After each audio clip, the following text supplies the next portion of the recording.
ఒకరోజు విష్ణుమూర్తి గరుడ వాహనాన్ని ఎక్కి కైలాసానికి వస్తాడు. విష్ణువు లోపలికి వెళ్ళగా గరుడు బయట ప్రకృతి అందాన్ని చూస్తూ మైమరచిపోతాడు. ఇంతలో ఒక చిన్న పక్షి ఆ ఆవరణలోకి ప్రవేశిస్తుంది. అప్పుడు శివుని దర్శనానికై వచ్చిన యమధర్మరాజు పక్షి వైపు ఒకసారి చూసి లోనికి వెళ్ళిపోతాడు. అది గమనించిన గరుడు బహుశా యముడు ఈ పక్షి ప్రాణాలను తీస్తాడేమో అనుకుని ఎంతో దూరంగా ఉన్న ఒక సరస్సు దగ్గరికి ఆ పక్షిని జాగ్రత్తగా తీసుకువెళ్ళి వదిలిపెట్టి మళ్ళీ కైలాసానికి చేరుకుంటాడు. ఇంతలో యముడు బయటికి రాగానే గరుడు, ప్రభు, ఒక చిన్న పక్షిని మీరు లోపలికి వెళ్ళేటప్పుడు చూశారు, ఎందుకని అని ప్రశ్నిస్తాడు.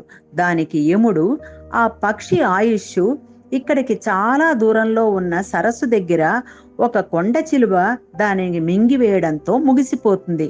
కానీ ఇంత చిన్న పక్షి అంత దూరం ఎలా వెళ్ళగలదా అని ఆశ్చర్యంగా చూశాను అని చెప్పాడట.